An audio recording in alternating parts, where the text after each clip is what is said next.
मुझे बताइएगा सर, ईद मुबारक गुजरी हुई, आपके लिए मुबारक रही ये ईद? ये शुक्र अल्हम्दुलिल्लाह। ईद के हवाले से अगर बात करते हैं तो ईद अच्छी गुजरी, लेकिन अगर कारोबारी बात की जाए, जिस तरह यहाँ पे लोगों का कहना है कि ये कारोबारी पोजीशन बहुत डाउन रही, तो हकीकत यही है। कोई कहता है कि 30% काम हुआ, कोई कहता है 40% काम हुआ, लेकिन मैं जहाँ समझता हूँ 20% काम हुआ इस दफ़ा। तो इसकी बुनियादी वजह क्या समझते हैं? बुनियादी वजह एक ही है कि इतनी बेरोज़गारी है, महंगाई इस कदर है, तो हर किस्म के हवाले से अब हर इंसान परेशान है और वही सोचता है कि खाएँ क्या करें, बच्चों को पहनाएँ।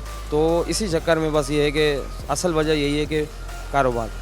अच्छा, मर्द हजरात भी चूँकि नमाज ईद अदा करते हैं तो एक आध जोड़ा तो उनका बन ही जाता है, बच्चों के लिए ख़ास तौर पर शॉपिंग की जाती है। आप यकीन जाने, हम यहाँ शॉप पे खड़े होते हैं तो ऐसे ऐसे कस्टमर यहाँ आते हैं जो रो रहे होते हैं, कहते हैं यार हमने तो अपने लिए नहीं बनाया, हम अपने बच्चों के लिए एक एक जोड़ा बना देते हैं तो वही बहुत है हमारे लिए, हमारे बच्चे पहले हम खुश हो जाएंगे। तो असल वजह यही है, कारोबार नहीं है, महंगाई बहुत है। तो ये जो महंगाई का जीन है, जब तक ये काबू में नहीं आएगा तो कुछ भी नहीं होगा। अच्छा, अब महंगाई के जिन में हम किसको काबू कर लें तो काबू में आ जाएंगे मामला? ये तो काम गवर्नमेंट का है ना, आप खुद देखें, गवर्नमेंट ही काबू कर सकती है। अब हमारा काम क्या, हम और क्या क्या रहे हैं, हम तो हर चीज़ पर। लेकिन अगर जो गवर्नमेंट है वही अगर महंगाई के जिन का सबब हो तो? नहीं, सबब हो वो आपकी बात ठीक है, मैं यही कहना चाह रहा हूँ। अब कौम और आवाम कर क्या सकती है? आवाम सिर्फ टैक्स पे कर रही है हर चीज़ पे। अगर आप देखा जाए तो हमारा काम है सिर्फ हम टैक्स पे करने पे लगे हैं। हम कंटिन्यू हर चीज़ पे टैक्स दे रहे हैं, जो चीज़ खरीद रहे हैं ले रहे हैं। अब अदरवाइज़ कोई भी चीज़ आप उठा के देख लें, हम हर चीज़ पे टैक्स पे कर रहे हैं। ठीक है, हो गया नंबर 1। और फिर ये है कि ये सारी चीज़ हम करने के बाद भी हमें मिल क्या रहा है, यानी कि महंगाई का सामना, बेरोज़गारी का सामना, गुर्बत का सामना। पता चलता है जी आज वहाँ से इतने वर्कर निकाल लिए गए, जॉब से इतने बंदे फारिग हो गए। मकसद 100 बातों का एक ही जवाब के बेरोज़गारी। तो इसके कसूरवार तो फिर हुकूमत नहीं हो गई डायरेक्ट? बिल्कुल, मैंने आपसे बिल्कुल कहा, हुकूमत का ही कसूर है ना, ज़ाहिर सी बात है। अब ये किसका काम है? एक बात है, आवाम परेशान है, हर चीज़ में परेशान में, किसी चीज़ में खुश नहीं है। कहने का मकसद ये, मैंने आपको बताया ना, हम यहाँ शॉप पे खड़े होते हैं, हम यहाँ सारा दिन यही देखते हैं यार, कस्टमर आ रहे होते हैं, नहीं वो कहते हैं कि आप यकीन जाने, ये तो अभी ईद गुजरी है, पिछली ईद की बात है, तो रिसेंटली थोड़ा सा टाइम गुजरा था ईद के बाद, तो कस्टमर आके कहने लगे कि यार नहीं, वो बच्चों की ईद के जोड़े रखे हैं ना, हम वही वेरे कराएंगे बच्चों को। मकसद नहीं है खरीदे कुव्वत में, पिछले साल की आपको बता रहा हूँ, और इस वक्त तो बहुत ही, मैं बता रहा हूँ 20% काम हुआ, जो काम होना चाहिए था।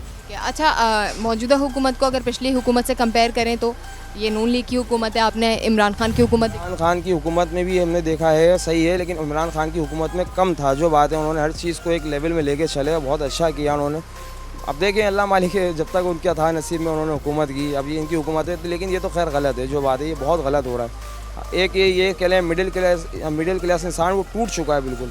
अब आप ये बताएं ना, जिसकी तनख्वाह, और हकीकत यही है, अब यहाँ तनख्वाहें भी क्या रह गई हैं। आप कहीं भी चले हैं, किसी भी कंपनी, फैक्ट्री में, प्राइवेट इदारे में, 20,000 30,000 इनफ, मैं बता रहा हूँ आपको 35,000। अब 35,000 अगर उसकी सैलरी है तो यार 20,000 तो घर का रेंट ही चला गया। ठीक है, अब वो घर का राशन क्या डालेगा, बच्चों को क्या खिलाएगा, फिर दुख है, तकलीफ़ है, 10 मामलात हैं। अब वो बस मैं समझता हूँ इसको अल्लाह ही चला रहा है, इस मुल्क को भी और हम लोगों को भी, क्योंकि इंसान के बस की बात नहीं। इंसान के बस में हो तो वो जीते जी मार दे इंसान को।